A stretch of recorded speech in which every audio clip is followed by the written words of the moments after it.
decides to become a Christian, it didn't matter whether the Afghan is pro-Taliban or whether the Afghan is pro-Northern Alliance.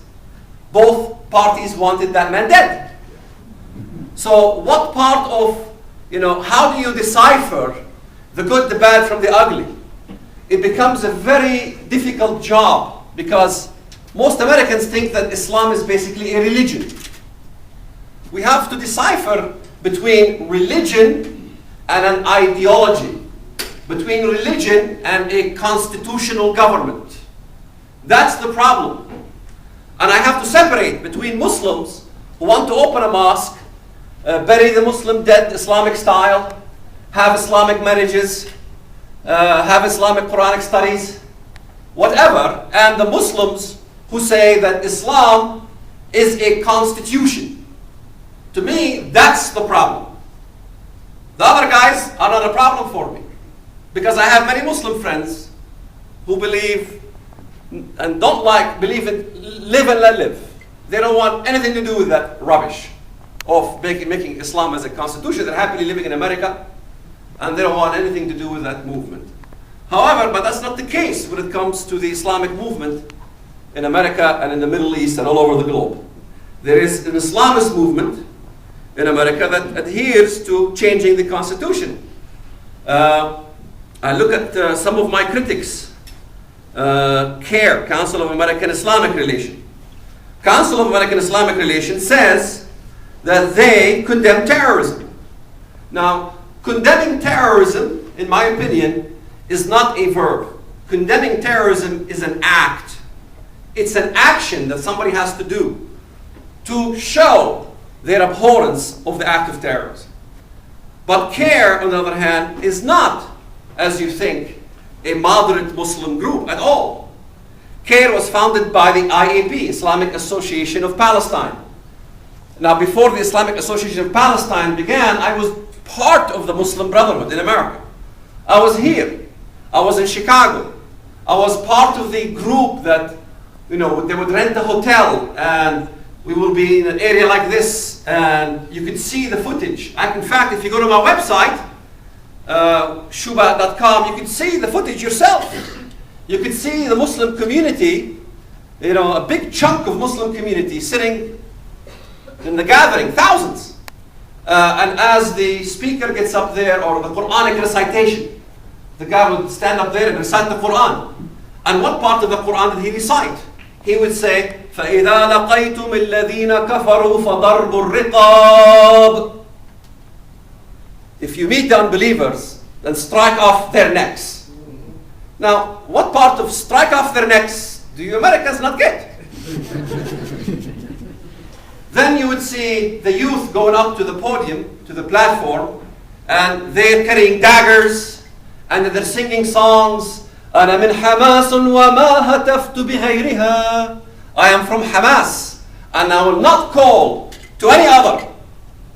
And all these things. I memorized lots of the songs that I grew up with. I remember my songs. Even on the PLO, I remember my songs. My songs, even in secular songs, there is a lot of anti-Semitism and a lot of these things. In my songs, I remember when I was a kid, I memorized all the PLO songs. Part of the PLO songs, maybe I'll give you an example. سن عظامي سنوها سنوها سيوف عبوني عبوني قنبلة مولوتوف. Sharpen my bones and sharpen them and make them swords. Fill me up as a Molotov cocktail, as a bomb. يا قاتلين دمكم حلال علينا. Oh Jews or killers, your blood is kosher to us, halal. أنا شعب الدم ويشق الليل ويصنع من لحم قنابل. We are a people of blood, and we march through the night, and we create out of our flesh bombs. Now, if you think I'm kidding, look at the footages. These are literal things that happens.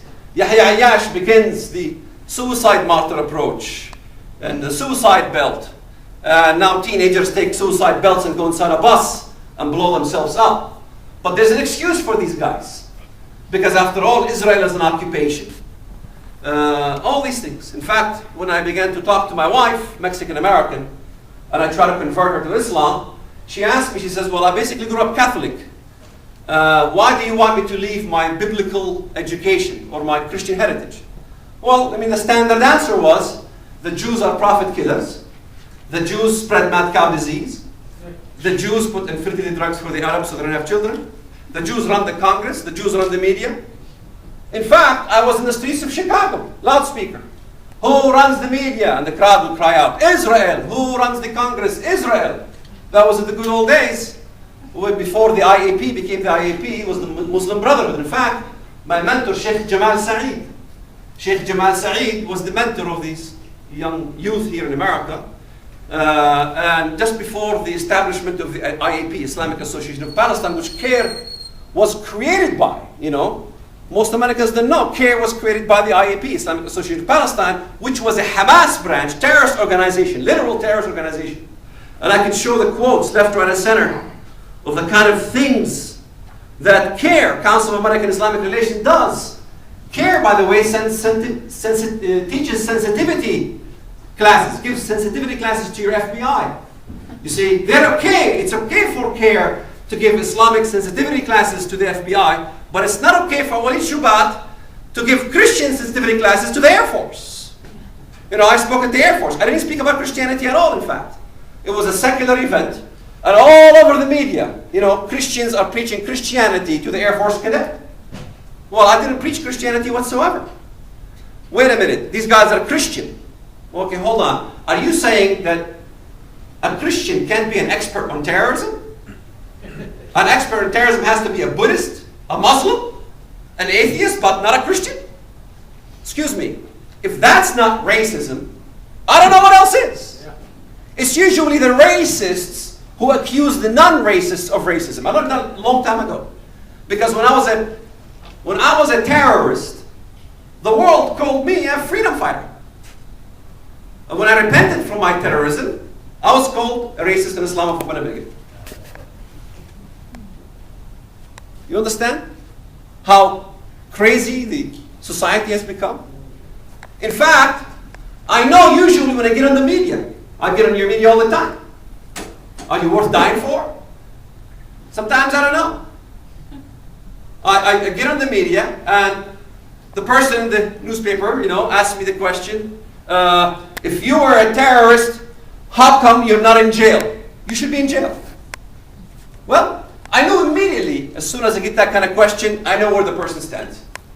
I said, wait a minute. In fact, even Dawood Walid from CARE put a comment in the paper just the other day that if Walid Shoebat was a terrorist and did terrorist act in Israel, he should be imprisoned.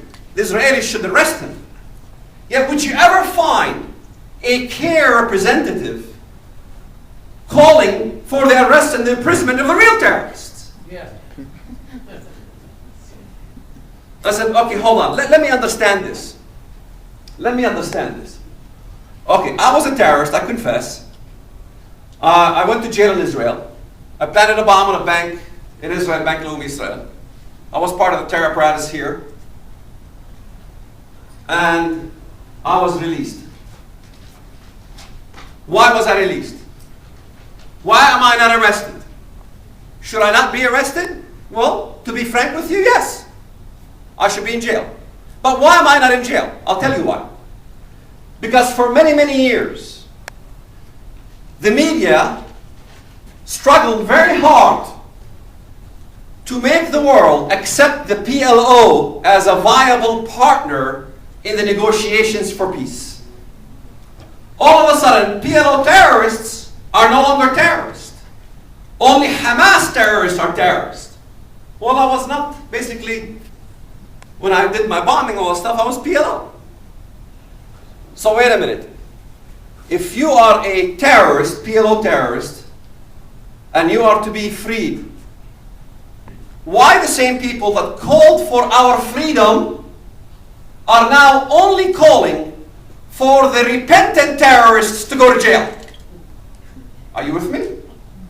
So in other words, let's declare war on repentant terrorists while the real terrorists roam free and get released from prison left, right, and center. In fact, Israel released